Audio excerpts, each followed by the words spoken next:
God willing, as we shall return.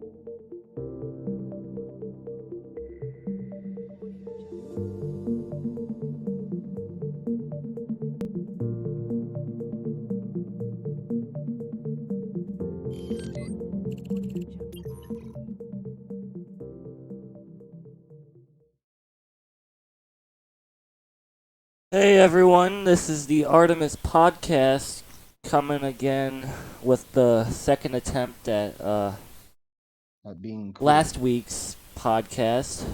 We are doing things a little differently this time, and we have the screen share up with Woog's screen so he can do the presentation and guide us through it.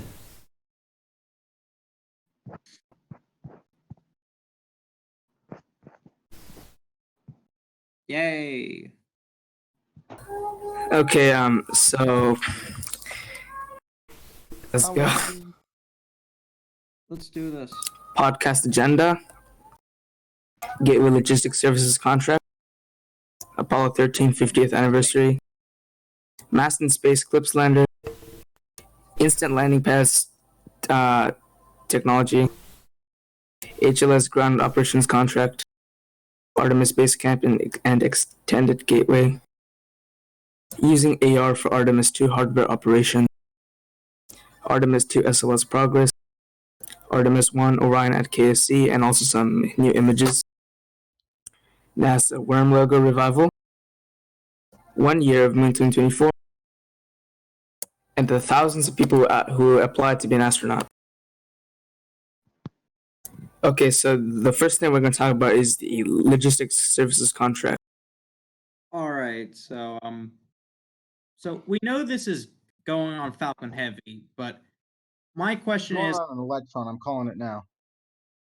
I see plenty of people all talking about like what kind of Falcon Heavy are we talking about? Like this could very easily be triple core recovery on drone ships or center core expenditure. I do not see a possibility of this being fully expendable.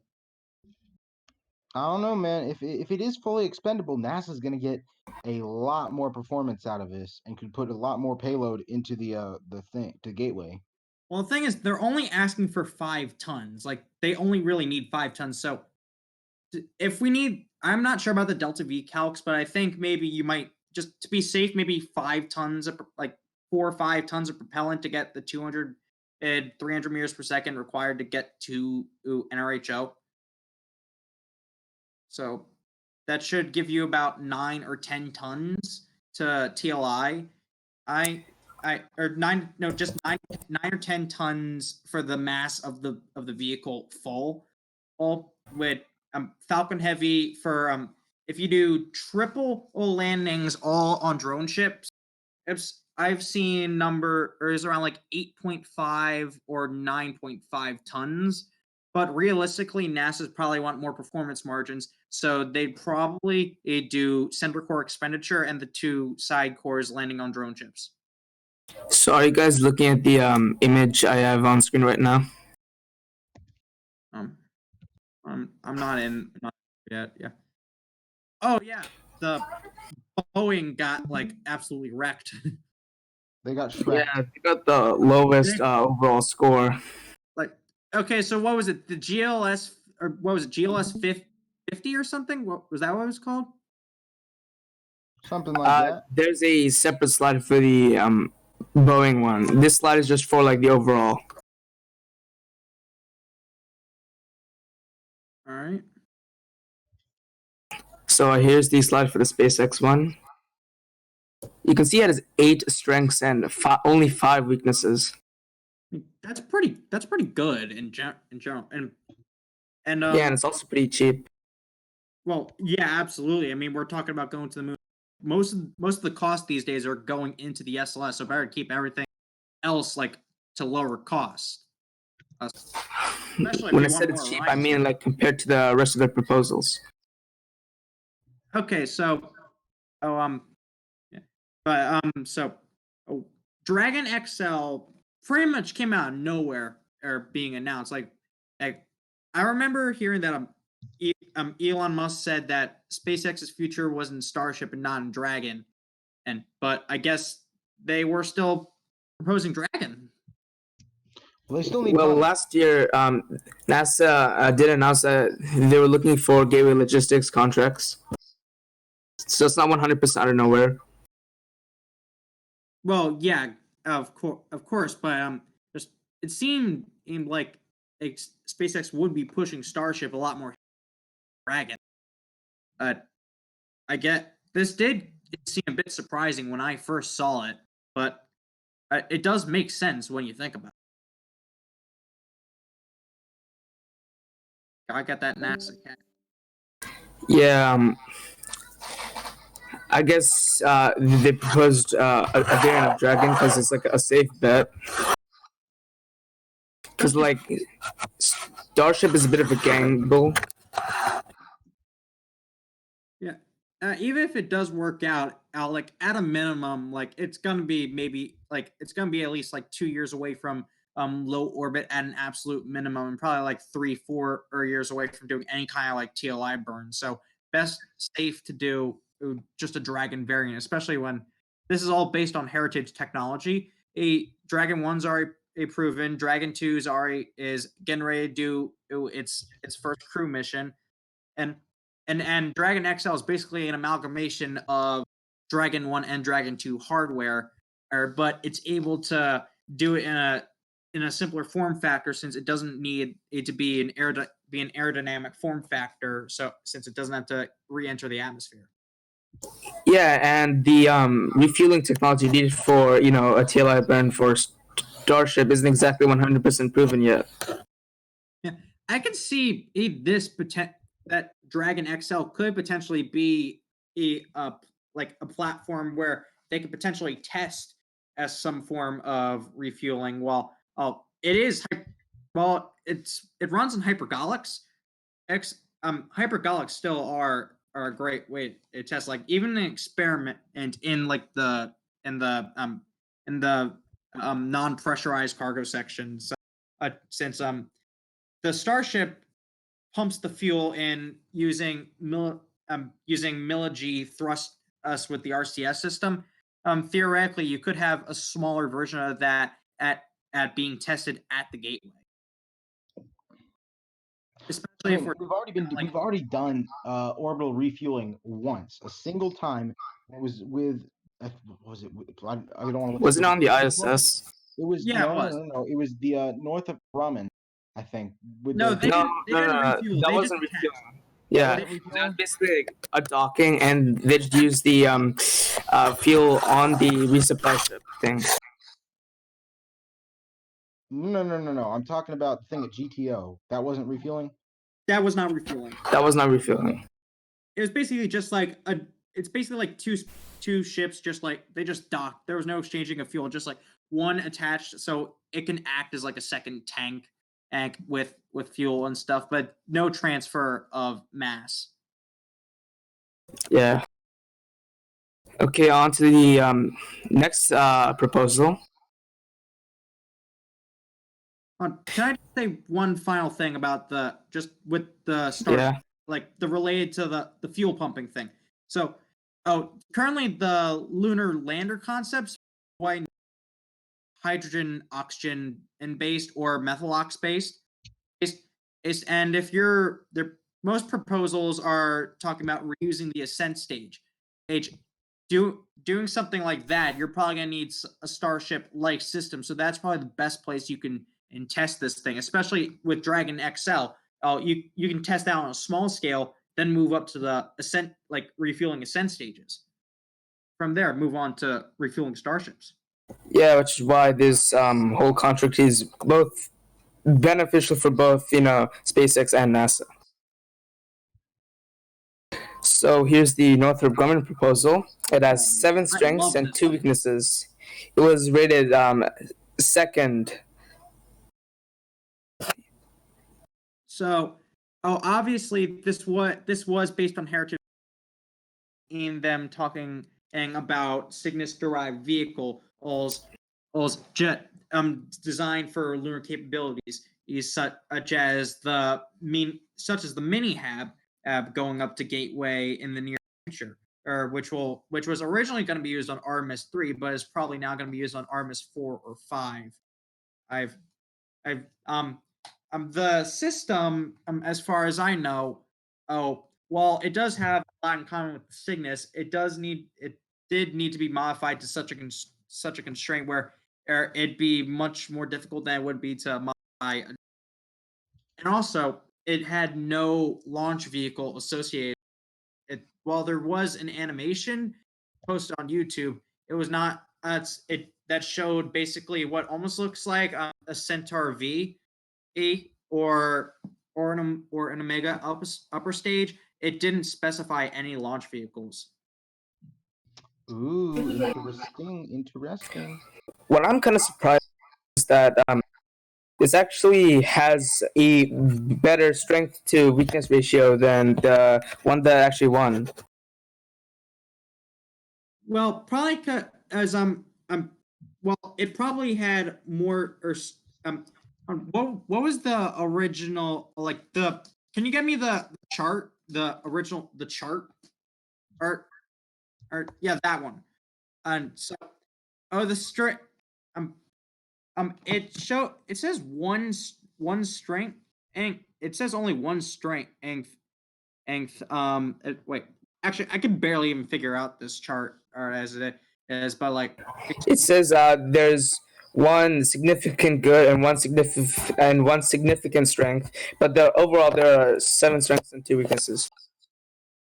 all right, and I have a feeling they probably they might have picked SpaceX so because it did have more strengths. I think the weaknesses were a little less impactful than the strengths in this scenario. Okay, now looking at this chart, it seems that the management's factor for the explosion sickness was lower than the SpaceX one.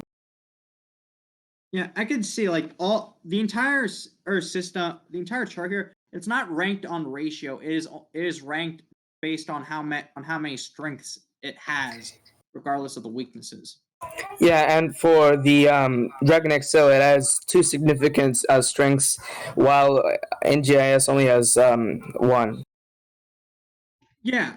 I think one of those strengths might be that it actually can use the rocket to get, because like Falcon Heavy's really the only rocket any cargo mission for like this is going to launch on. You can't really launch it on anything else. I mean, yeah, you can launch on. I guess there are scenarios that Vulcan would work. Vulcan Heavy and Omega Heavy could, but Omega Heavy is like the do we have to? I kind of don't want to. Yeah, Omega Tricore. And as far as I know, Omega's only doing national security missions right now. Yeah, I mean, Omega really doesn't have that much of a purpose. Omega, although, Omega. I will say, there are scenarios that future upgrades to Omega, like 3 SRB, like 3 full shuttle style SRBs, could be very potentially useful. Oh Tricore. God. Omega is the most curable rocket other than the N1 and the UR500. UR500. Have you guys ever wondered why? The Antares has a second stage that is a solid? Yeah, I've always wondered that. Like, bruh. I don't understand.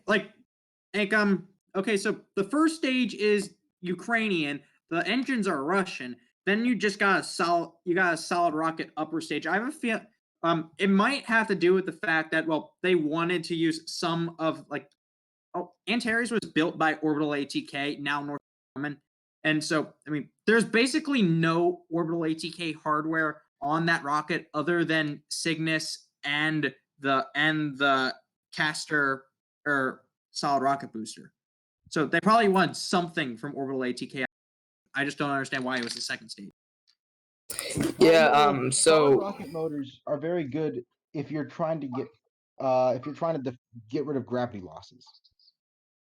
Yeah, solid rocket boosters are good for generating a lot of thrust, but they're not exactly ideal for a vacuum. I guess why Orbital ATK did a solid booster for the second stage, because they have a lot of experience with those, and as you can see from the shuttle side boosters and the SLS.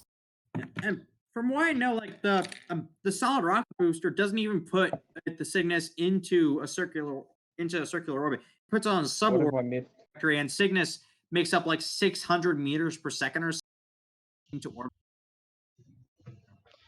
Hey, quick question. Does anyone know how long the SLS liquid hydrogen tank is?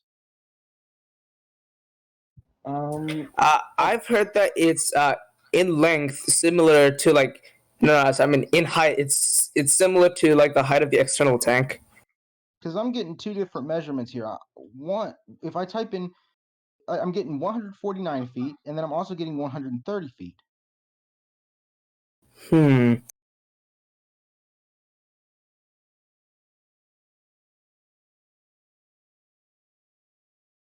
Well, Now, I don't know about that. How many barrels? It's got 5 barrel segments, doesn't it?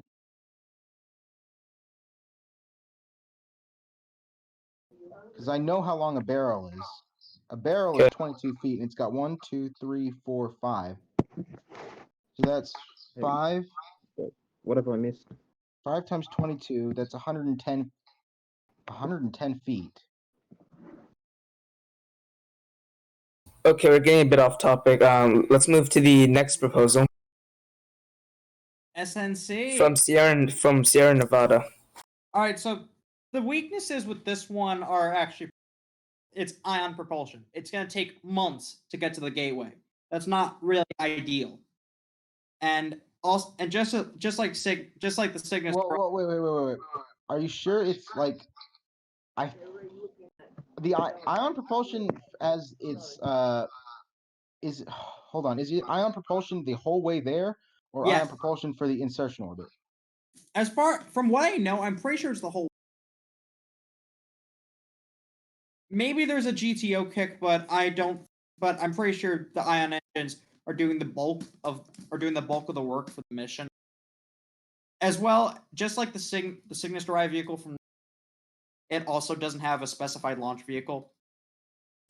So here in the weaknesses, it talks about the launch vehicle, space vehicle interface, but what do you guys think the actual launch vehicle for this was? This I'm only really betting on Vulcan. I'm betting on Vulcan. Depending on how much it weighs, I would bet Vulcan. well, Because they're already launching Dream Chaser on Vulcan. It would make sense if they continued their ULA relationship. Well, it depends honestly, because depending on what you're doing, yes, I could see Vulcan easily doing this, but I feel there's a good chance that they had Falcon Heavy in mind as well. Because Falcon Heavy is always under consideration for these kind of things, but it's of course it always is the most what they powerful choose. commercial rocket out there. So, Well, okay, we don't need to at go least down at that the rabbit moment, hole most about powerful, period. power. It's the most capable. Because most powerful gives false impressions. Because SLS will be the most powerful rocket once it Ever. flies, but it still won't be as have the capacity of the Saturn V. And capacity is really what you want, not power. All right, but just as something like the SNC proposal would either need heavy or and also the fact that while Dream Chaser is flying on Vulcan and originally the Atlas V, there were plans that would make it Falcon 9 capable. So I wouldn't be surprised at that if this would have gone on one or the other or even both. So in the weaknesses, it mentions a negative launch vehicle performance margin. So what does that exactly mean? I have a feeling it might mean that the launch vehicle doesn't put it all the way out there or something like that. Yeah, that would be Vulcan, because they would have chosen Vulcan because Vulcan wouldn't be that good for sending something to Gateway. Because it can only. Well, I mean, it has a Hydrolox upper stage. It can. Okay, but it doesn't get like for all the Falcon crap Heavy. we give Falcon Heavy for its upper stage, 22 tons to lunar on a TLI trajectory is more than any other rocket except for SLS. It could be so much more efficient if it was Hydrolox, but it still is very good even as an RP1 engine. At this point, if Starship keeps going the way it is, I It's gonna might take let's not bring Starship Hydrolox. into the scenario because nothing's certain with Starship. I'm just saying something. It's barely even Starship. I'm just saying if it keeps going the way it is and like the timelines are not accurate in any way whatsoever, I think SpaceX might consider making either like a kick stage age for the Falcon Heavy or possibly making a Hydrolox upper stage. That might be a or even a Methalox upper stage. Like remember the second stage for the I do remember that. like this mini starship for that would replace Mini Starship. Mini Starship. Isn't that something Robert Zupin proposed? I don't know. I don't really know what he proposes these days. So what are we talking about at the moment? Just We're talking about Sierra Nevada's proposal for gateway logistics. Okay. Just because I had to step out because of something. But I'm not Okay. going to talk about on stream.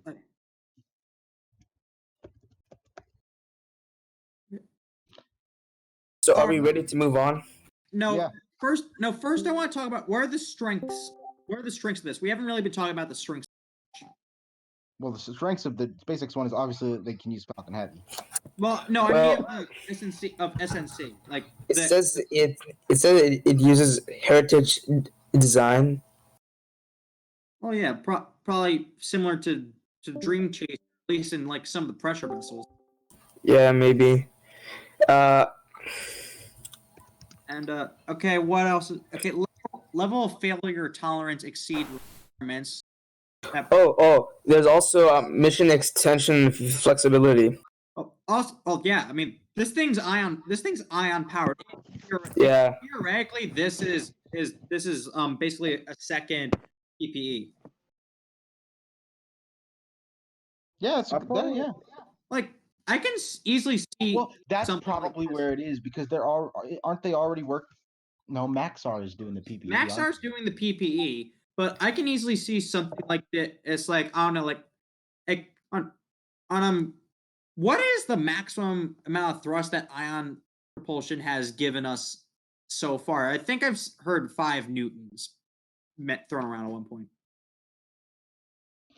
I don't really know very much. I'm not an ion guy. All I know is that they suck in Kerbal Space Program, and I never use them. Well, I theoretically, used them a few times. well, while not for not for like the manned lunar landers could, it's like something like an ion tug stage, something like this that's docked to the gateway. Take cargo from the gateway, a unmanned cargo, and take it to low lunar orbit. It or send it off to Mars, something like that. Yeah, that'd be cool. Like this design doesn't have to die without the GLS proposal. This easily like the Cygnus modified vehicle, modified versions. This could easily serve a purpose like sending some cargo to Mars or transport some cargo between gateway and low lunar orbit. It's always possible. Jim Bridenstine just tweeted. Ooh, what did Jimmy Boy tweet? Oh, I see God, what happened? it. It's in case you missed it, watch the 30-minute documentary of NASA's most successful failure, told by the astronauts, ground crew involved at Apollo 13. Video captures. Okay, blah, well- blah, blah, blah. Just Jim, watch the I movie. should reply. Jim probably could have fixed it and landed on the moon. Just watch the movie. Yeah, the movie's good. The movie is We should I was thinking we should just later today I think we could just watch the movie at the same time. Like to watch along. today. I'm gonna be asleep. Single. Amazing. Like, okay, so let's move on to the next one. Boeing. Yeah. I am excited. Boeing CLS 250. What on earth is boy, going on this time? This piece of crap. Well, not piece of crap. It's still technically a good vehicle. But, like, it compared to all the other vehicles, it's a piece of crap. This is the only one where there are more weaknesses than strengths. Yeah. Also, the what was it in the document? It was said that Boeing now disqualified from further consideration for these GLS. Like that is like oof size large.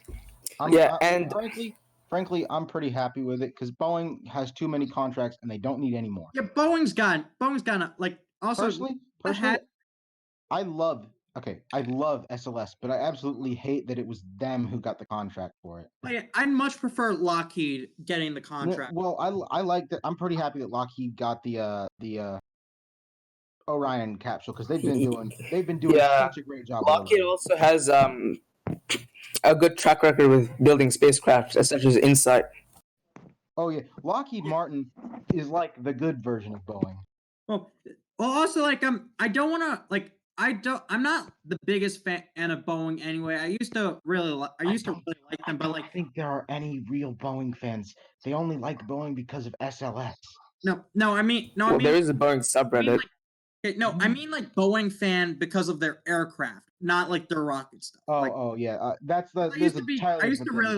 I used to be really interested in the aircraft. Yeah, and then the Max just killed people. Yeah, like NASA has been looking NASA. It's not just Boeing's contract performance, and it's with like SLS that NASA hasn't worked. Let's be honest, Boeing could have performed better with the SLS contract, but they're also looking at the fact because of OFT1 and the problems that happened there, and also the 737 Max failure. OFT1 had problems in the code of the Starliner. Yeah, I know, but the code for SLS is written by MS. I'm going to get the acronym messed up.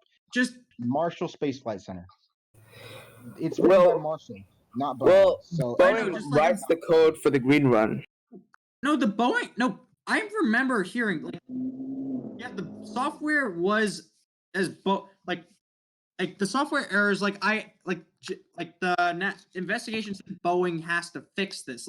So it's technically, but NASA has been looking at it's three major issues that are probably contributing to this. Is one, the OFT1 issues, to Boeing's subpar performance on the SLS core contracts, and the 737 Max failure. Because even though the 737 Max doesn't really affect, it does show Boeing's culture in. So what are the problems with the well hold up. Here's the thing though. The workforce for SLS has been working at Michoud since before the Max. When did the Max start flying? 16, 17? Yeah, the Boeing employees that have been working at MAF have been working there since well before 15. They were working there in SLS construction at Michoud started in 2014. Well, the thing is, it's so not these employees. These employees have been working on something completely different than the Max. Well, the thing is, it's not the employees themselves. Like Boeing, it's the management. Massive respect for them, but it's the actual management at Boeing, the higher ups. Boeing just replaced its CEO. Because of the 737 Max failure, and also it's very possible that the Starliner failures did play a part into the former CEO being removed. Oh, almost certainly. That was the nail in the coffin. That was the nail in the coffin. Look at what this whole thing says about Boeing compared to what they said about Boeing when they got the commercial crew contract. Really, contrasts.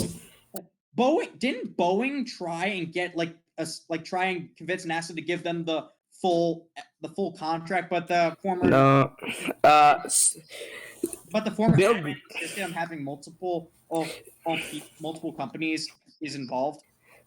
Bill Gerstenmaier wanted only one, but they ended up going with two. That's a different story. If they only wanted one, I would assume that the one they would have chosen would have been the SpaceX one, right? No, at the SpaceX at the time, yes, they had Dragon 1. and they were developing. Well, at the time, but also the fact Boeing was developing the Starliner for at least like 5 crew contracts. So there probably would have been a good chance they went with Boeing. Yeah. But they already had the Dragon 1. So why would they waste all that money and Well, develop a new capsule when they could just get another capsule? Well, with Boeing, you have the fact that they're pretty experienced since they built a lot of parts of the International Space Station. Oh yeah, Boeing has been around literally 100 years, and it's been I'm built gonna go and come since back. the beginning of NASA. Yeah, they literally built the S1C. Well, the S1C was 60 years ago, man. I mean, yeah. Well, 1967 was when Apollo. Well, the argument is that Boeing has a very proven track record, while SpaceX was pretty new at the time. Well, now with the benefit of hindsight, it is really good that they went with 2, especially like if SpaceX didn't get the contract and we had OFT-1 the way it did, like that would not look good at all for both Boeing and NASA at all. Yeah. Well, you see, here's the thing though: if SpaceX didn't get that commercial crew contract, because if with SpaceX out of the picture, let's just say SpaceX doesn't exist and everything proceeds as normal the way it normally does. OFT-1 wouldn't have gotten that much attention. It would have just been like, oh, we had a few code errors, but we'll fix it for the next flight, and that would have been the end of it. The problem is that SpaceX hypes everything, gets everything hyped up, and so I wouldn't necessarily say. Well, wait. Yeah, So SpaceX with does hype things up, but thing is, like, Crew Dragon, they had a successful flight, and then Boeing comes along and fails. yeah, exactly. Like that's probably Crew has Dragon. to do Crew Dragon with almost anything, had its own failure. You gotta remember. Well, that was after more- the flight. more No, hype I'm not. had I'm talking. very It little. it had a couple of software failures that, fortunately, NASA was able to fix. But had they not been able to fix it, it would have been just like OFT-1. No, like they would have told us if there were serious. Like, yes, They didn't. They did tell swept it us under that the there rug were- because they wanted to go. Because the mission, they fixed it. They didn't really have to tell anyone. Well, So thing they is, if it was like swept those problems under the rug, and I would love to get a source for you on this right now. Well, obviously it with- wasn't as serious as the OFT-1 and the problems. Like, yes, with OFT-1, they literally skipped like a bunch of reviews. Yeah, like literally, actually, like if the clock failure didn't happen, and they wouldn't have discovered the service module recollision issue. Yeah, that would have been worse. That is what a that's because a real problem right not Like, only if would you you did- lose if that you didn't spacecraft, have but you that also lose all clock that information. Like, if you don't have that clock failure, there's a good chance you lose the spacecraft. And that You'd also lose all the data recorded on the spacecraft. Oh, and wait, what was the name of the dummy? It was Rosie the Rocketeer. Rosie. yeah, it wasn't Jebediah Kerman. If it was Jebediah You Kerman, lose Rosie. That's the problem. Like okay, Rosie and Ripley, they're sisters from another mother. Like they go hand in hand. Like, hey, okay. We should probably okay. move on. We've been talking about this for a while. Oh yeah, okay, back to the GLS con. So yeah, strength. And with the weaknesses, low launch vehicle, spacecraft mass margin. So probably margins are just way too tight. Apogee thruster location may impair unpressurized cargo. So probably the thruster is way too close to the cargo section, and spacecraft does not use single point electric grounding. I honestly have no idea what that means. So basically, Boeing's not having a good time like nowadays, especially now since they'll have to redo that entire orbital flight test. But it is good that they're trying to improve. Well, yeah, like thank good on Boeing. I'm gonna give them good on Boeing for like they made that decision independently of NASA. Like, yeah, it's very good for safety. Like, I do have a feeling NASA probably would have pressured them into doing another Boeing. So yeah, let's go on to the next one. All right, moving on. That's it for GLS contracts. Okay. Apollo 15 50th anniversary. 13. 13. not Yeah, 13. 13. 13. Apollo 15th. No. Yeah, it's next year. The successful failure. We brought Tom Hanks back to Earth. We did. We brought Tom Hanks back. Yeah. Apollo 13. That's the The only Apollo thing that 13 movie is really when people think space movies, I'm pretty sure a lot of people people need to see Apollo 13. Like it does have some scientific, does have some inaccuracies to the actual, but it is like pretty. It for the most part. Well, if I it just was cannot 100% get- accurate, I it'd be absolutely cannot extremely get- boring because, like, they're all so calm. I cannot look past the fact that they completely messed up the color scheme of the Saturn V. Awful, awful, awful, awful. But everything else I is didn't good. notice that. I didn't notice that. You You didn't know, notice that? You didn't notice it didn't look anything like a regular. Like it looked. well, it kind of looked like the Saturn 500F. Except for the Okay, S4 the one beam. thing The that did S4 piss me off in the one thing that did piss me off in the movie is that all swinging independently and not all at once. That's Yeah. Yeah. Well, some of the arms actually retracted before the launch. I know, but right, they said had 3, 2, 1 ignition, then one swing arm, next swing arm, next swing arm, next swing arm, and then it's like 20 seconds where you're just watching this rocket ignition and watching and watching. Well, it's for dramatic effect. Yeah, it's for dramatic effect. I know it is for dramatic effect, but I'm Also, just like, also, seriously, just launch, just do the suspense during the 10 and second countdown. hey, guys, have you ever noticed how in the movie they got the engine wrong because in real life they actually had a coating on it that made it look different? Yeah. Oh, yeah. that is right. Yeah. Another problem I have with the movie is that they kind of made it look like Jack Swagger was incompetent.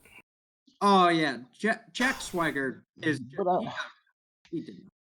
we're nitpicking. This movie has zero actual problem.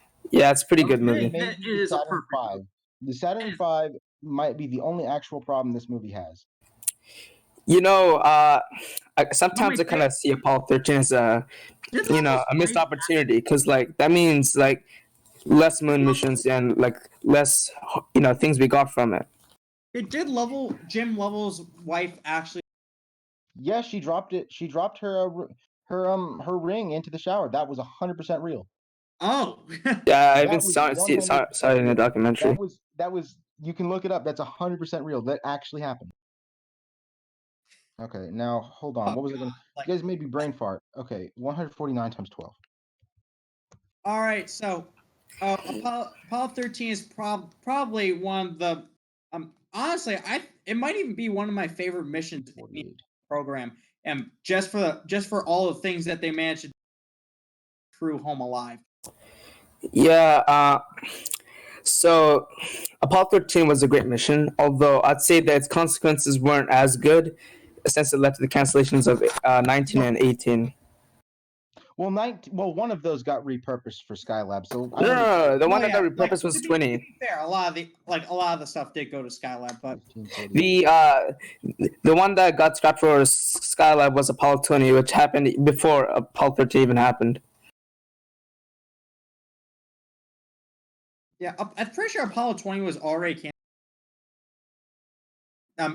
1918 from after 13. Yeah. Also, one thing that's also notable about this mission is that it actually set the record for the farthest humans to go from Earth. Yeah, because they had to do a free return It's a shame. trajectory. The fact that the mission was technically a failure, it still did something like no other human has, no other mission. Really? Yeah, it also crashed a S4B into the surface. Ironic that the mission was the mission was technically a failure, but it accomplished something that no other human has ever done before. Whenever I think about Apollo 13, I always think about how unfortunate it would have been for Jim Lovell and Fred Hayes, or not? Yeah, Fred Hayes, right? He was the guy on there, right? You're so Yeah. close to the moon, and then Bro, guys. Yeah, I'm Guys. thinking. What? Fred Hayes was gonna fly on Apollo 18, but that got cancelled. Yep. So he never got to walk. I always think about how Jim sad it Lovell, was he never for got to do an Fred Hayes and EVA. Jim Lovell. They never got to go. They never got to walk on the moon. But None of them even got to do an there, he EVA wasn't in ever general. supposed to- He wasn't going to walk on the moon. He wasn't. He was the command module pilot. Jim Lovell was probably the most famous astronaut in the program, other than Neil after Apollo 11. Well, I mean Buzz Aldrin. He was pretty much the most decorated astronaut in the program. He Well, there's deserved, also John Young. Jim Lovell deserved to walk on the moon more than anybody, and he was so close to the moon, and then just got taken away from him. Like, Hey guys, Well, I mean, how that feels. he can still go to the moon if he wants. I'm sure NASA would be like, "Yo, come on, you can go to the moon." The dude's not like almost 90 years old. Hey, John Glenn rode a space shuttle when he was 95? No, he was 80 something. He wrote it like 73. 74 or something. Yeah. 73, 74. Yeah, I mean, like 95. if Jim Lovell wanted, and NASA, and if NASA wanted, I don't think it's healthy enough to do that. Yeah, I don't think that the man could probably make it through launch. He could, but I don't know. Like, even if he survived the mission, I don't. After that, I'm just saying, if he wanted to, old He people have been could. to space. he could. Oh, guys. It probably would have been a suicide mission. Hey guys. So you know Jack Swigert? Yeah. He was the command module pilot. Yeah. Apparently, he quit NASA for career in politics. He won an election, and then before he even got into office, he died of cancer. Yeah. Rip. What's his? Like, who am I thinking of? all Harrison the Schmidt astronauts actually did get into politics and was a senator like John Glenn or a congressman. I'm sorry. like John Glenn made it to Congress. Jack Swigert almost made it to Congress. Like, John Glenn was a senator. yeah, he was a senator. And Mark Kelly. Well, we're getting a bit too into politics, but Mark Kelly's the one that's running, right, for Arizona. Yeah. He is? Also, Jack Schmidt. Guys, what would happen if an Apollo 13 situation happened on Artemis 2? Oh, they're dead. Well, they're already. Yeah, they're dead. Yeah, there's no LEM. There's no place you pretty much just have to like you're basically dead at that point. No, because it's unlikely to happen. But if you have you're not gonna live. Well, no. Yeah, there's no way you're gonna survive. Because you got to remember, they had to conserve power, and because the command module was running on fuel cells, and they were running out of fuel because the oxygen. Oh yeah, true. Because you have fuel cells, then the fuel cells can take the hydrogen and oxygen and use those to create electricity. With the fuel cells knocked out, you can't create electricity, so they had to shut everything down to conserve power. Orion has solar panels, so it doesn't need fuel cells at all and gets rid of that problem almost entirely. But who's to say the solar panels don't end up getting damaged or even ripped off? And what's going to rip them off in space? Debris? Oh my gosh, is this? I don't understand what's going on here. If it's on Artemis 2, they probably wouldn't make it through. There's a decent chance. There's a chance they would survive, but there's how about, let's say they're docked at the gate, say Artemis 4, 5, 6, whatever. They're docked at the gateway and stuff, and then the oxygen, then Orion just has that big boom. Well, they'll be fine if that happens because they have the Halo, which has its own life support system. Well, yeah, you're in the gateway, but you don't have a way because because with Artemis 2, you're on a free return trajectory. If you're on Artemis 3, you can't really rely on that main engine anymore.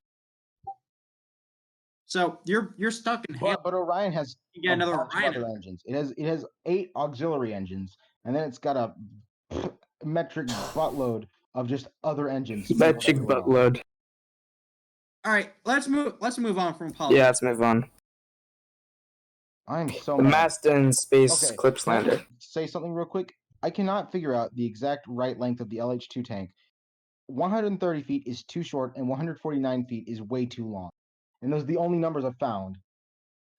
Get a happy medium. Like take a ruler,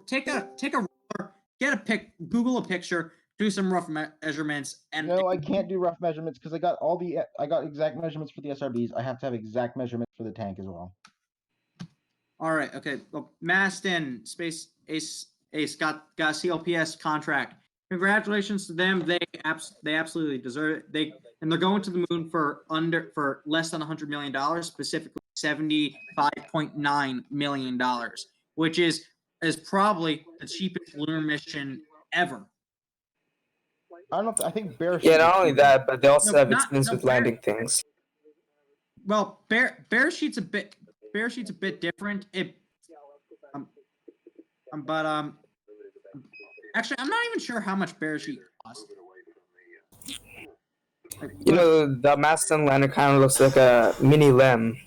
Yeah, and also Willis. So Maston and for Bear Sheet, they had to pay are you including the launch costs for Bear Sheet? Because Bear Sheet was basically a ride share. It basically had very little launch costs since it was the second. Yeah, that's I'm counting launch costs because that one. What you should be doing, you should basically you can either like discount launch costs altogether to make it a little more fair, or just count a full $60 million Falcon 9 with Bear Sheet, because like getting a ride along with like another satellite, it seems like you're cheating a bit. Okay, so I'm just gonna go through the list of science instruments on this lander.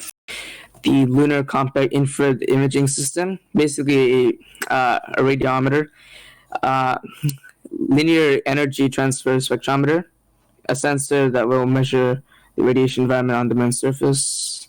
There's also a flexible camera called the Heimdall. Also, this thing called the Moon Ranger, which is like a small rover, and another spectrometer instrument, and an infrared volatile spectrometer system, retroreflectors, and a sample acquisition morphology filtering, or whatever that is. Epic gamer moment. Right Oh, there. apparently it's using a spare thing from one of the Mars exploration rovers, which were, Opportunity and Spirit. Made to go to Mars, you end up on the moon. Yeah. Hey, that's not half bad. If I can't go to Mars, I at least. Yeah, it's better than just being on Earth. I mean, it's better than nothing. Like, yeah. The view from the. I mean, although you got to consider the technologies you put into this would not. If you're going to do a Mars mission, put a bunch of technologies in it specifically designed for a Mars mission. It's not going to work on the moon. Well, they're obviously going to make modifications, and it's best to get use out of the leftover hardware. Well, I mean, really. I thought you were talking about if it launched already. Well, I mean, if you're talking about the landing system for the Martian rovers, or is that isn't designed for the moon, that wouldn't work. But they're using the sampling technology from those Mars missions. I mean, if you took Spirit and Opportunity and you just dropped them on the moon, they'd probably work just fine. Well, Mars is very, very cold. But the moon, it is that cold it gets way colder during the night, and way, way, way, way hotter, like insanely hot during the day. It would be almost death to put a. I mean, they could just add thermal insulation. Well, yeah, and also the fact you're not going all the way. I think the Delta V needed to land on Mars might actually, for the Mars exploration rovers, would be less than for landing on the moon. Yes, it's because the moon has less gravity. Not because not moon. It takes less to go to Mars than it does to land on the moon. Well, it takes less to go to Mars because of Mars' atmosphere. Because you're slowing down the atmosphere using a parachute. For the rovers, were for Curiosity and Perseverance, and is the Sky Crane, and for the Mars exploration rovers, it was those I assume those were solid airbags. No, I know airbags, but when it was held out on the string, but like Yeah, it had those like retro It rockets. had they had retro rockets. Like, were those solids or were those like or hypergolics? Those are probably solids, because like if you're gonna need like liquid, that's gonna be more moving parts. Yeah. So yeah. Whereas with the moon, you have no atmosphere to slow down. You have to slow down in the lunar orbit. You gotta slow down onto the moon, which is probably gonna be like, I don't know. Landing on the moon is probably like 2,000 delta. Yeah, V. obviously, because you also don't have to do the Holman transfer thing. Yeah. Okay, we're moving on to the next one. Instant landing pad study for Artemis. So, Okay. Maston. This instantly makes this instantly fixes the landing pad problem with Starship. I could. Yeah. It's because like when you're landing such a big object on the moon, like that thrust is gonna displace all that debris, and that could harm things. So this is kind of big brain. It's like depositing a landing pad and then just ablating it. Yeah, but it does also take up delta V that you might need. Well, I mean, yeah, but it also makes it like easier to land, because like if you have like a bunch of rocks that's hitting your engines, that's not gonna be good. I fixed the LH2 tank. It's the exact right length now.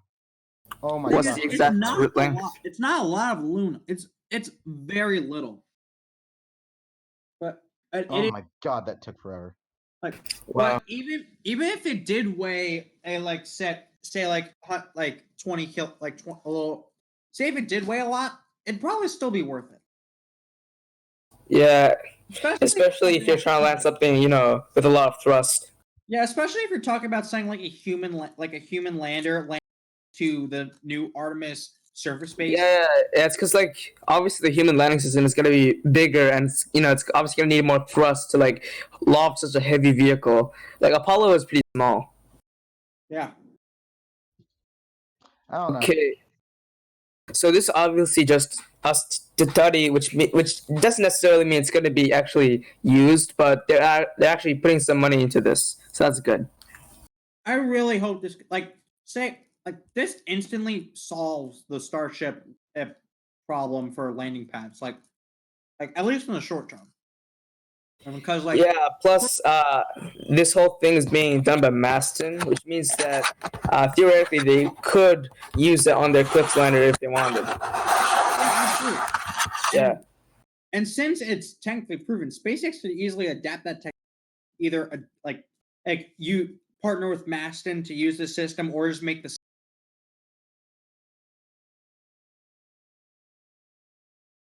Yeah, overall it's pretty interesting technology.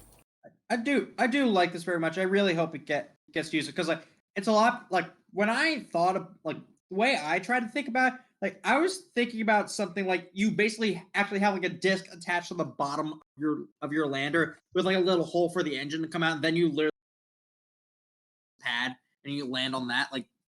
That was what I was thinking, and it was awesome. The dumbest thing I've ever had.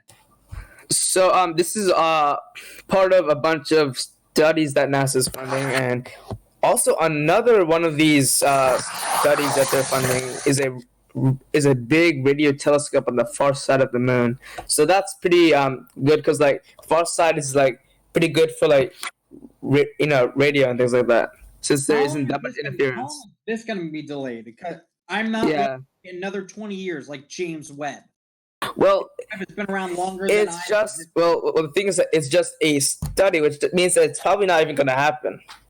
There's a good chance, I'm in the future, say the whole Artemis program works out, and you have easy access to these CLPS landers, or even just Blue Moon. The Blue Moon lander can easily carry these rovers. Actually, change the slide. I'm pretty sure there might be another slide for this. It's so yeah, I could see this probably happening once Artemis is up and running, because they'd be like, hey, we have this whole system running, we could just try new things too. Yeah, especially since usually and you can easily use the Blue Moon and have rovers on it and the antenna mount. You could use, Okay, now, correct me if I'm wrong, but can Blue Moon like carry the space exploration vehicle, which was the Constellation rover? I don't know. It can take 6 tons to the lunar surface, from what I know, and Okay. that's a short version. That the extended version can do probably like 10, 12 tons. Hey, unrelated question. Does anyone know how long the SLS liquid oxygen tank is? I have no idea. So, As long as your mom's.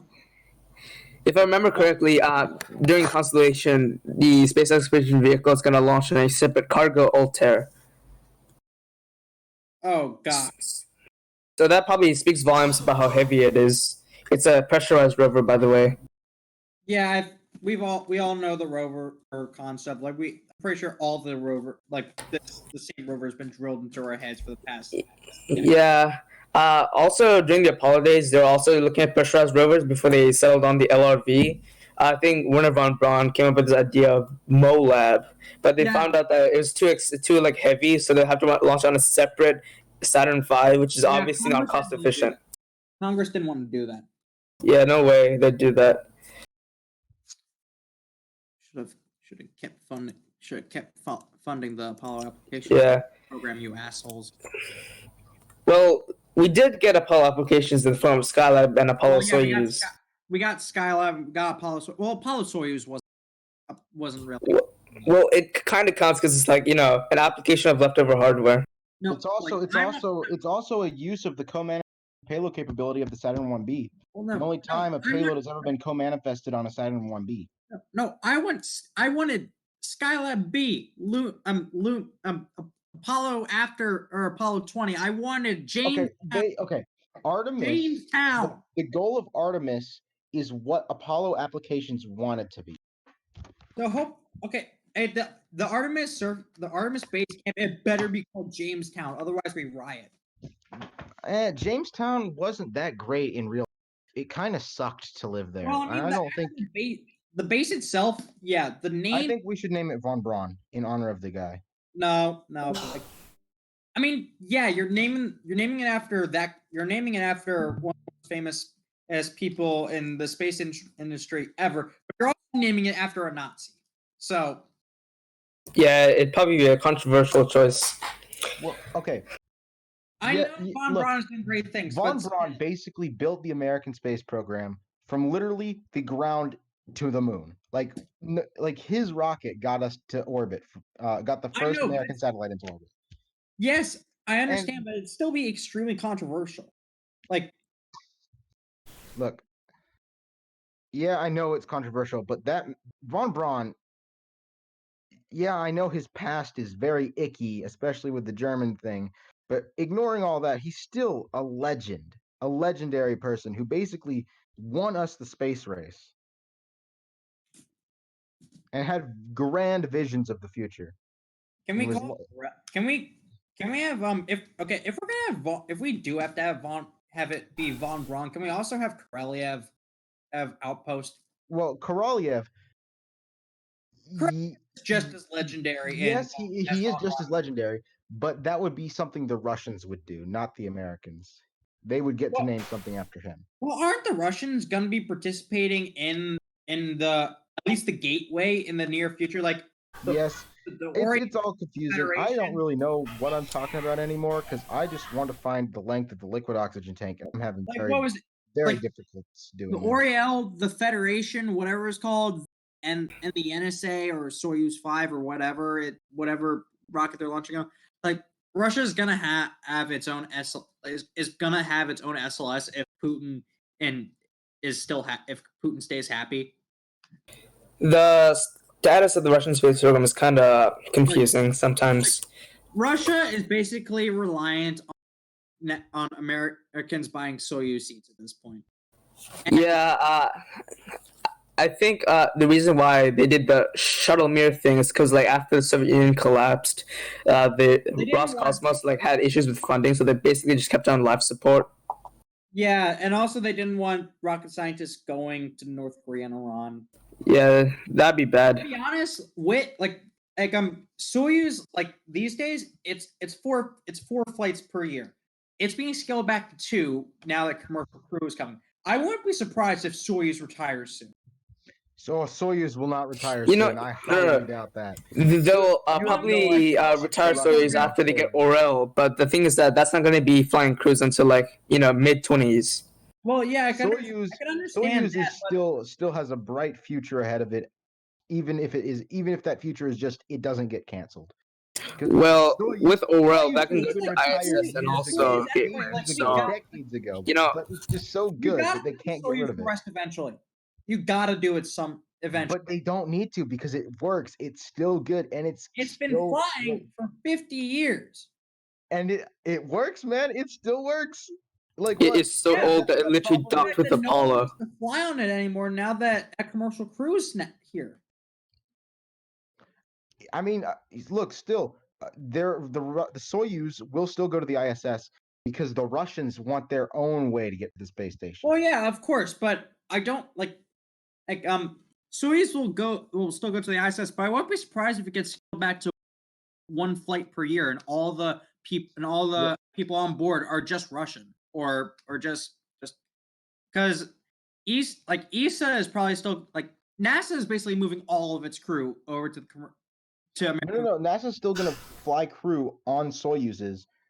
That's what they said. They're still gonna fly on, and the Russians are gonna fly on the commercial crew, and Americans are still gonna fly on Soyuz. But it's gonna be like an interchangeable thing, so that we're not just limited to Soyuz, which is charging outrageous prices because they can. Most Americans are not going to fly on Soyuz. Most of them are going to fly on American Americans and are going to fly. Well, I think specifically long duration missions will still use the Soyuz because Scott Kelly could have flown he could have launched on a space shuttle, but a space shuttle can only stay up there for 17 days, so he launched on a Soyuz. Crew Dragon and Starliner have as far as I know, they actually have longer endurance than the 8 months. Well, Soyuz is like a little over 6. Soyuz has a pretty long endurance when it's on the space station, if I remember correctly. It does, but it's also very, very reliable. Meanwhile, both of our capsules have had extreme problems. So, well, one of them's had extreme problems. No. Both of them have had problems. Well, here's the thing. Dragon's issues have been fixed, and they're gonna fly humans like literally next month. I mean, okay, yeah, but Starliner's issues were also fixed, and they were fixed before it even came home from orbit. They both had problems, but Starliner has been a lot more. Yeah, Boeing's issues have been, more than, the Dragons. Have been way more impactful. Like flying a second test flight is no joke. A lot of people are saying, "Oh, NASA made you." I don't think NASA made Boeing do this. I think NASA would have been perfectly happy if Boeing said they didn't think they needed to. Even in that, you gotta remember, Apollo 8 was the first crew flight of Saturn V, and flew right after the insanely bad flight of Apollo 6. Well, also, we're talking not only Apollo. We're not only talking pre-Challenger, but we're also talking being the Russians to the moon, because as at the time we didn't know the status of what the Russians were ready to do. What they thought that the Russians would be ready to go up by the end, so they wanted to get up ASAP. Yeah, the CIA had. The thing is though, the problems with the Saturn V on Apollo 6 were not code. They were literally, the vehicle almost shook itself to pieces. Like, if crew were on the Apollo 6 mission, they would have had to abort or they would have died. The issue with the engines was basically just that, they configured it wrong. So, it wasn't that much of an issue. They configured it wrong in the second stage. The first stage, it was vibrations caused by Pogo that took the brunt of the problem. But anyway, that was the thing I'm pointing out, is that those were hardware problems, while the OFT was just software. A million lines of code, though. What? Some of the engines didn't even fire. I'm pretty sure that could. Those are thruster engines, and Well- So because the engines in the S2 weren't configured properly, the onboard computer got confused and shut down one of the perfectly fine engines. so does I no can't one remember know what how the- long the liquid oxygen? All right, okay. Either way, we're getting we're getting American astronauts on American rockets from America American soil. next You know, month. I like to point out that 49A the Crew Dragon. We're going okay. I'd like to point out that the Orion crew exploration vehicle, from the Constellation program, it actually had more cargo capability than the CST-100, because Orion had a cargo bay Well, in the it's because service Orion's module. fat. It was like a tiny space shuttle. So basically, so in the ISS configuration, they took out one of the fuel tanks and just put a cargo bay in there. How much payload capacity could that hold? Well, Maybe like 15 tons, maybe. Like maybe, I don't know. No, not 15. But- like 'cause they're similar to launching the on mass of You gotta the remember, actual. this is launching on an Ares 1. Like. Well, it's similar CST-100 to can't the mass of the even, actual- CST-100 doesn't even have an unpressurized cargo bay. Like, my even gosh, the Crew is Dragon there has really a nothing- trunk. Is there nothing anywhere that will tell me how long the liquid oxygen takes? All right. Okay, guys. This is just something I can't find. But Okay, let's just move on to the next thing. okay, but actually, wait. First, we gotta say, hey, one more time. Willis, you ready? We're gonna do astronauts for America. Okay, on three. No. Okay. We don't want to get too cringe. Let's go to the next thing. We've been on this for a very long time. Yeah, it's been a long. Okay, let's go. Where is everyone else though? They did. They died. Wait, is we the we? Oh, wait, I mean, wait, is we? No, is SLS the composer? Still here? I don't think he is. Uh-oh, this is gonna be a problem. No, I'm just asking, like, if it's like on the voice chat. Because if he isn't, then we've been wasting our time. Wasting our time doing what? If he's not Well, streaming, this isn't being. He might not. He might have left. He might not even be recording. Well, actually, wait, no, he's still in the chat. So I. Okay. That means he is recording, because like he began streaming a while back. Yeah, he might just be AFK. He's probably still. Yeah. Where's this Yeah. link? So, human landing system ground operations contract and HLS job available.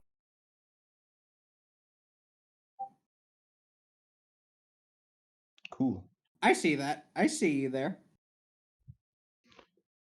Okay, I swear, does nobody know? Is there nothing?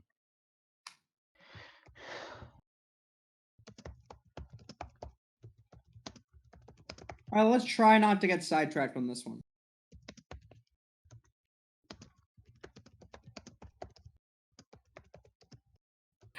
Okay, so NASA recently issued a contract to a company called, wait for it, the Aerospace. Is that it? The Aerospace Corporation. Pretty epic, if you ask me. Yeah, so Why can't it be Basically- Martian Aerospace Corporation? I don't know, but Because I want that Doom reference. this contract is for ground operations of the lander, which involve payload processing. So this is a Okay, cost that's like plus integration. fixed fee. This is a cost plus fixed fee contract. Oh no! No, not again.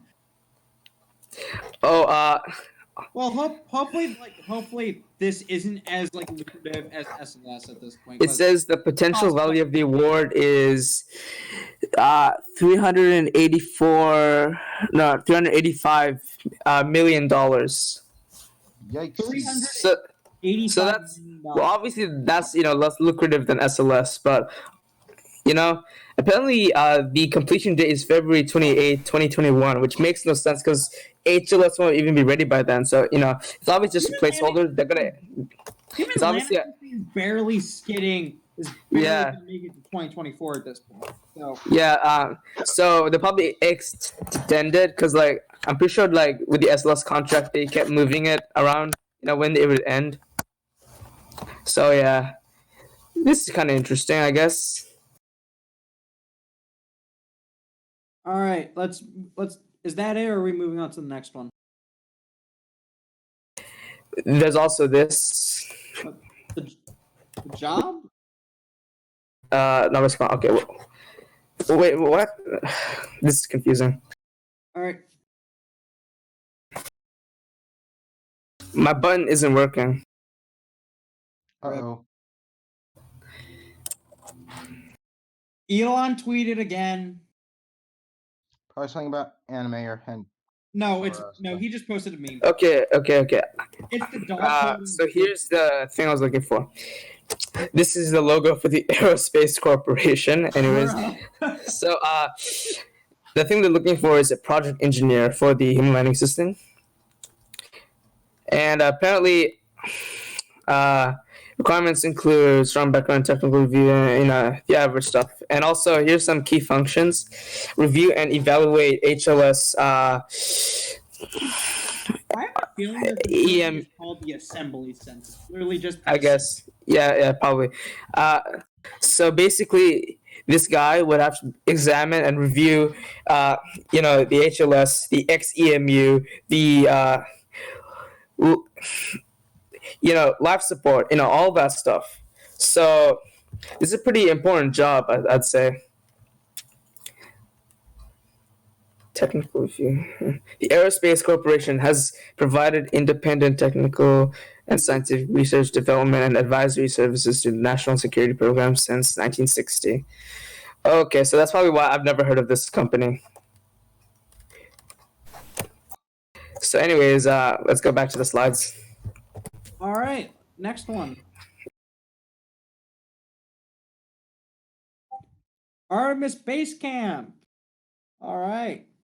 So the official PDF. I'm pretty sure that might have been the server already. Nope, it's a different one.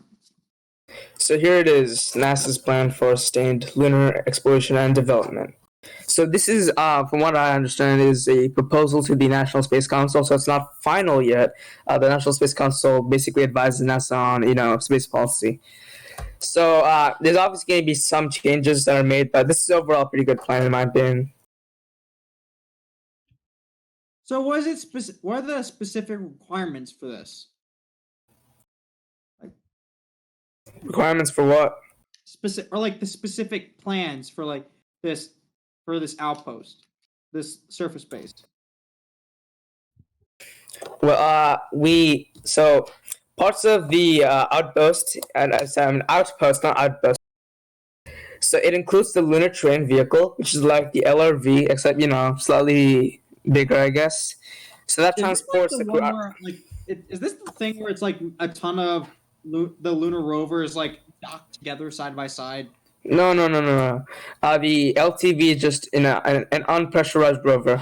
So there's also a habitable mobility platform, and in the renders they seem to be using the space exploration vehicle, so that's probably just a placeholder.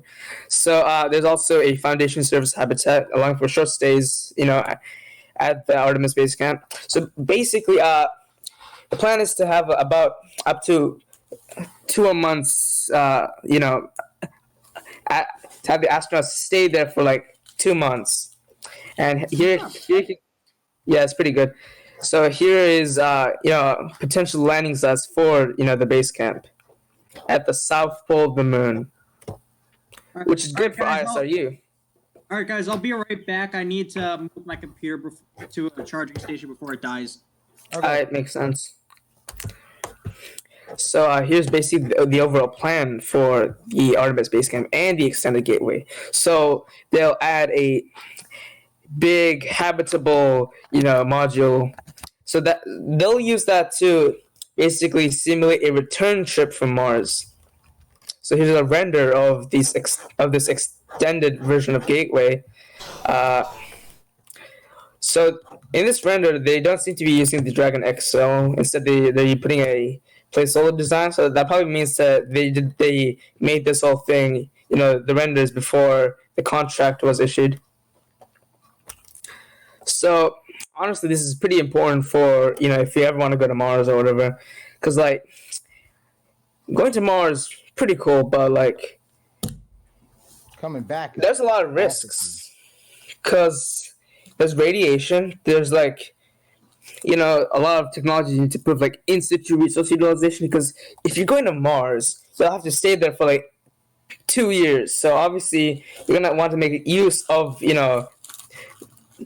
Mars's resources, especially since you can't just haul up all the food and well, not exactly food. I mean like all the resources needed for the mission like one go, because that's not efficient, since these people are gonna be in space for 3 years. So obviously, and also going to Mars, so it's gonna be very hard to get all those resupply missions. So it's best to use the resources that are already on Mars.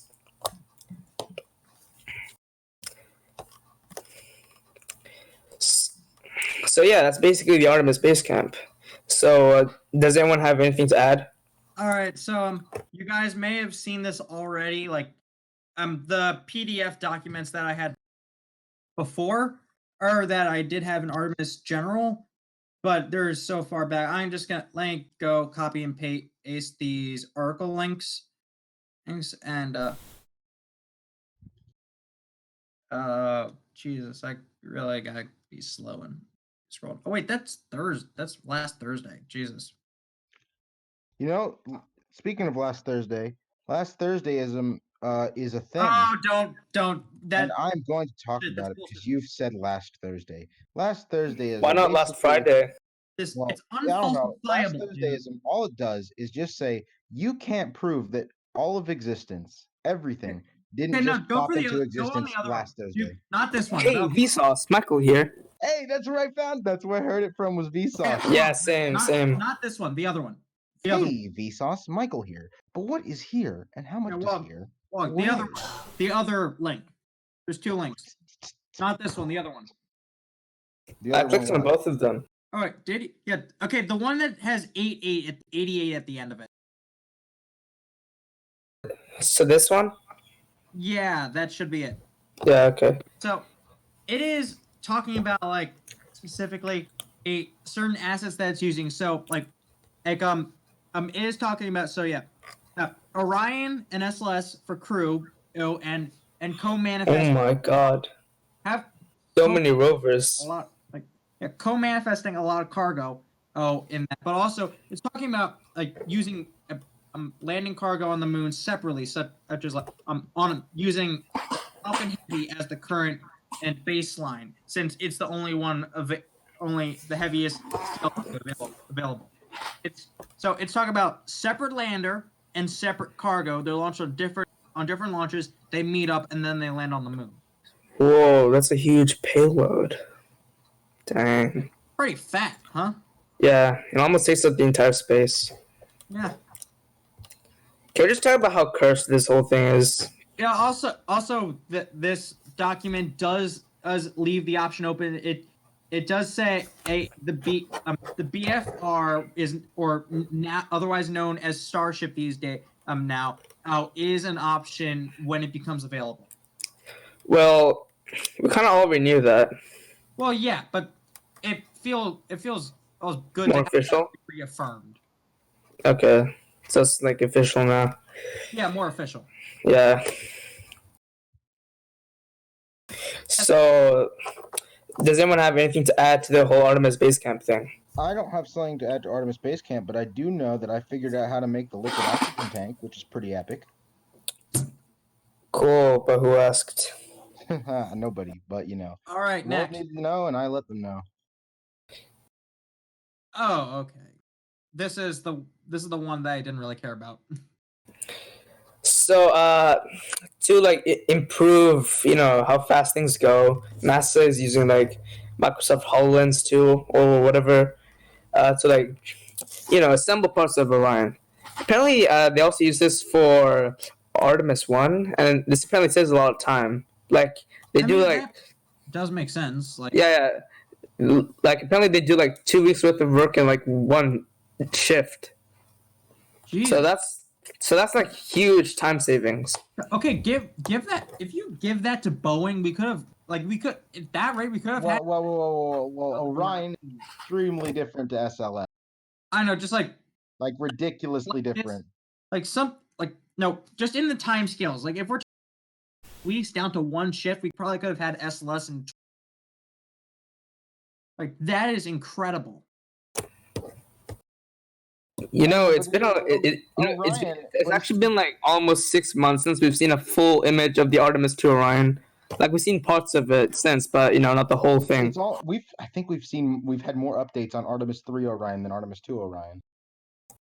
Like there's obviously less of Artemis 3, but at least they're showing us pictures of it. It's like, look. Yeah. Yeah. Also, the whole big thing about that extra fuel tank, Julia. So It's basically, pretty epic. yeah, we've been getting amazing Artemis 3 updates.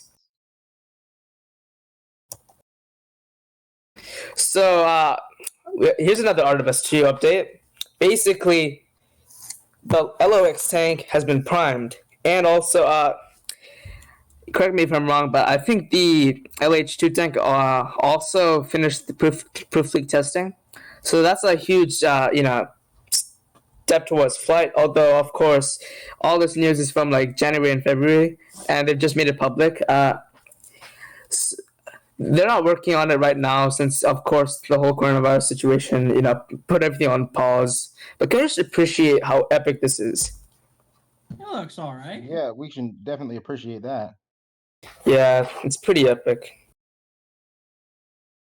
And also, Artemis 1 Orion. Oh, this is old news. We know it's at the case. Yeah, I know, but I just wanted to put it here because of all these new images of like the interior. Yeah, it's a pretty epic gamer moment going on right now. Yeah, I don't think we actually see the interior that often, like outside of mock-ups and things like that. But that thing is huge. Okay, Willis, explain yourself. What is this tweet? Sweet is just gamer. No, shut up. Don't read that. Don't read that. Mute him before he ruins the live stream. We All could just... Alright, moving on. Yeah. Oh, also, so look at the interior. I see these like grid thingies. Is that the radiation shelter? No, the radiation shelter is underneath the seats. You're not going to be seeing. The seats haven't been installed yet, so I think that's the radiation shelter. Okay, you know where the bathroom is. Have you seen that video by that? Yeah, one guy? yes, I saw it. It's adjacent to the bathroom. Um. The floor is the door to the radiation shelter, essentially. So, what are those? Grid, aluminium grid thingies that are like perpendicular to each other. Like, what is that? The aluminium grid things. Let me see. I'm not in the stream. Which image are we looking at? Okay. The one on the right with the guy coming out of the Orion, and it's all lit up, and you can see the interior. Those aren't the seats? No, those aren't the seats. The seats are going to be installed later, and I know that because during Artemis Day, where they shut off, the core stage, they also had parts of the seats at on display while Orion was at Pembroke. So obviously the seats haven't been installed yet. The seats get installed at the multi-payload processing facility. There. Now I've seen those grid thingies before. I think I've seen it like an image of the Artemis 1 Orion pressure vessel from all the way back in 2016, and they haven't really changed since. So I have no idea what that is.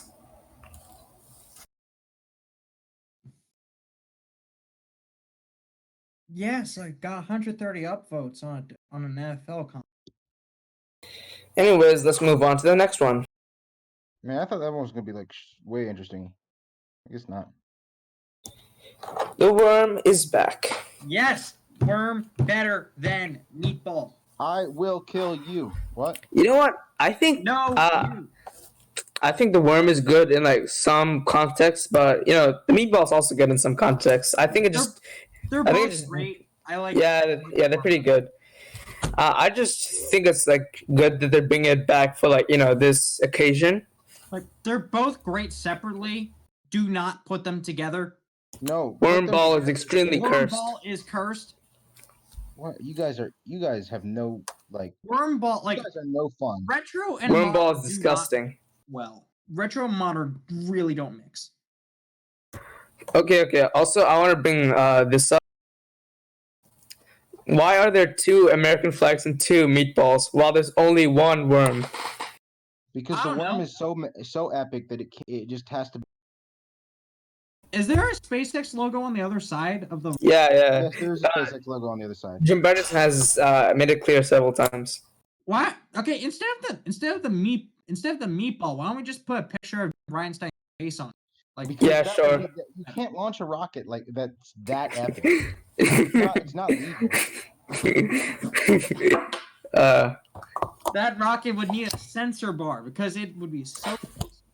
The astronauts would just die of the pure epicness. Yes. I don't like that. There are 2 meatballs and 2 American flags. That's just too cluttered. Like, why not just put the meatball and the American flag on the second stage? It doesn't need to be on the first stage because we already have the worm on it. Yeah, I mean, we did see the pictures of like the first stage having the big vertical United States logo in black, and just like the worm, and meatball all on the second stage.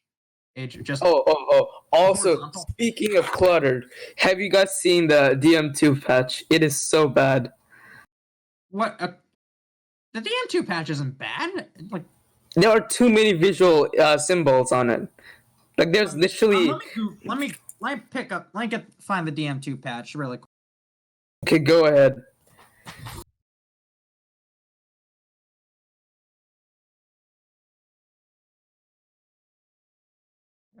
Images. What do you mean? That's amazing. There are so many symbols on it. Like, it doesn't need to have that many symbols. Yes, it does. No. Have you seen the CFT patch? It is much epic. better. I love this. It is disgusting. That is amazing. You cannot Have keep you in mind. have you guys ever seen the STS1 patch? Oh, God. That thing is just amazing. STS 27, the mission that almost became the Challenger disaster before the Challenger disaster. Well, no, the Columbia. Ugh. Not the Challenger, Columbia. I'm sorry. Yeah. It has the worst mission patch I think I've ever seen in my life. It looks like It literally looks like it's made in MS Paint. Okay, my favorite shuttle patch is STS. I think they might have actually made it in MS Paint. Well, was it MS Paint around in 1989 or when it was? I have no clue, but it looks like it was made in MS Paint. It really does. My favorite shuttle mission patch is STS-130. Did you cut out? I think you cut out there. My favorite shuttle patch is STS-135, hands down. My favorite shuttle patch is STS-136. Bruh, Artemis, one moment. cancel thing to keep shuttle running into the 2010s moment. The Ares 1X patch is actually pretty okay. Apollo 11 had a pretty epic patch too. Well, Yeah. it's literally, like, It was designed by it Michael had no Collins. American flag. It's literally just like it had no American flag. It was literally just symbolized. No, it Yeah, didn't yeah. have the eagle. Symbolizes It had the America, eagle. and that patch is the bald eagle. Hey, you know how epic the Apollo 11 patch is?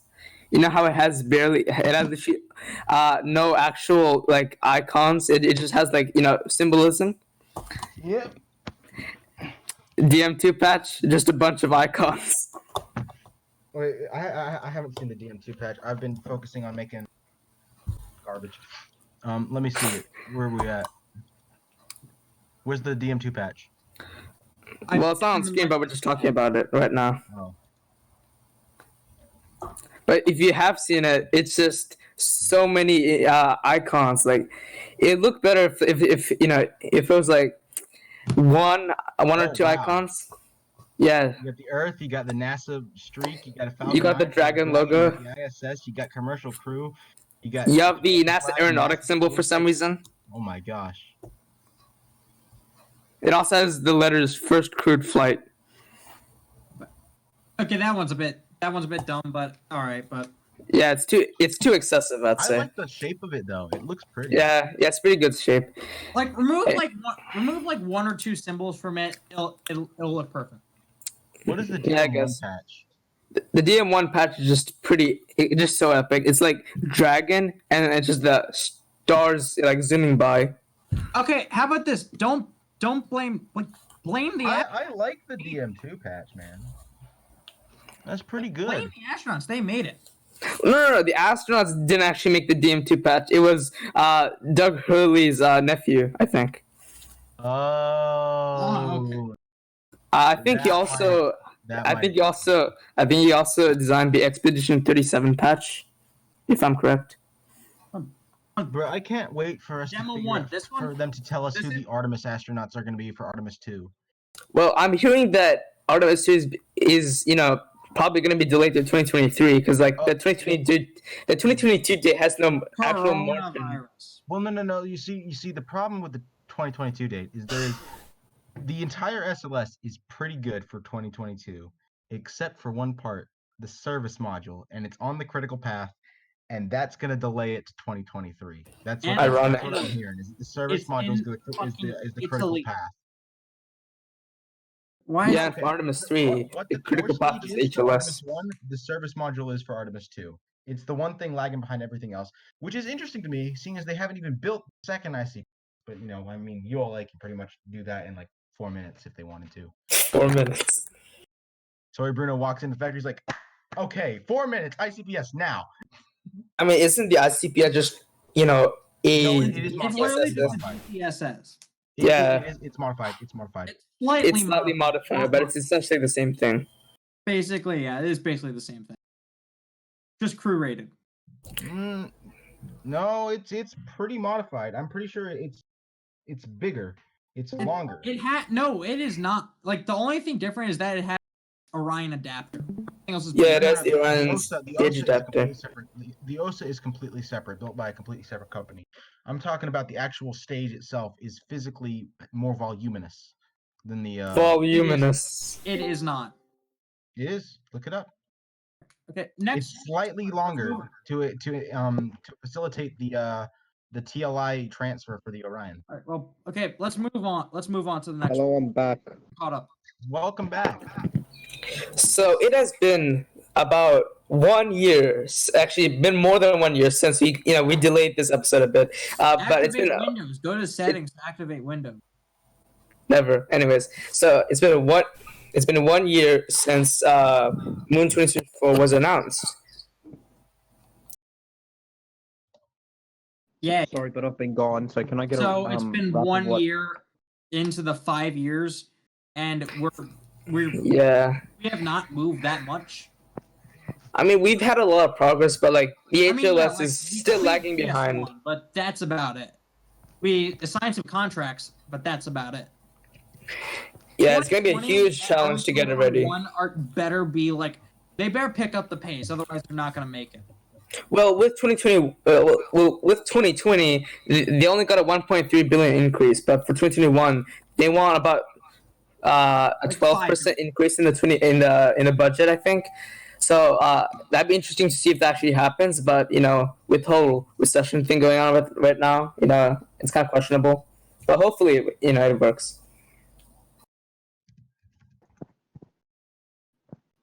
All right, Can I next. get a summary of what we've talked about? Because I was Next. gone getting lunch. So. Thousands of playing. Yeah. So basically, in a whole the month of March, NASA has been accepting applications for being an astronaut. And the thing with this time is that they actually changed the requirements. They changed from a bachelor's degree to a master's degree, and the time they gave was actually a lot shorter than last time, meaning less people got to apply. So they'll pick the new class by mid 2021.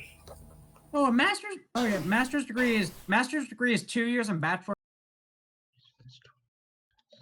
So then the engine section has to be. I think they increased the requirements because, like, the Artemis missions are coming up, and that's gonna require a lot of things that no one has actually done in space before, like in situ resource utilization, and like and geology too. I love that.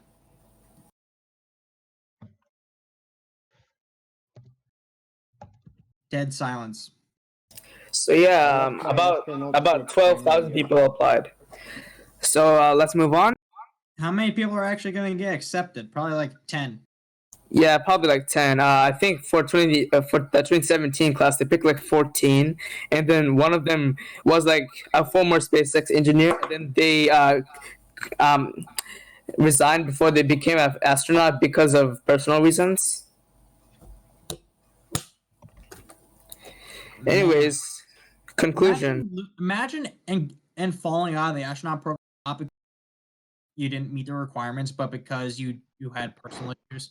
Yeah, it's kind of sad. Like, yeah. That is very So- sad. I can't wait for the day when like going to space is like easier, or to the point where like it's getting you're on a able to plane. accept more and more astronauts to the 10, Well, It's like going. thousand, that was it's like kinda- on a plane. 100 Well, that was astronauts. kind of like the whole point of the space shuttle, to like increase access to space. They wanted to like open up to normal people, which is why on STS-51L they had a teacher on board. Obviously, that didn't work out. I guess if you want to fill up a starship to I astronaut. cannot believe I just did this. Oh, why did I make this bulkhead so? So, in All right, conclusion, so that's we got it. Worm logo, Dragon XL, and Extended Gateway. So those were the top stories. I said this was a pretty eventful past few weeks, even though obviously work at Michoud has been paused, The and past also few weeks work have at been shit. SLS. Yeah, it's been pretty bad, but at least we got some news, I guess. I've been stuck in my house with my family. Worst experience. Yeah, it's pretty boring. Do you know what the worst experience ever is? Coming back from the shops with a cough. What? Okay, so yeah, I guess that's it. The end. Someone, from American soil. Yeah, Shauna. So someone tell SLS Can I Dean get a- Composer to end the stream. Seeing I came back like late, All can I right, get a we got wrap of ping what's spam happened? them again. Like what we talked about and what came up. Saying I was away getting lunch.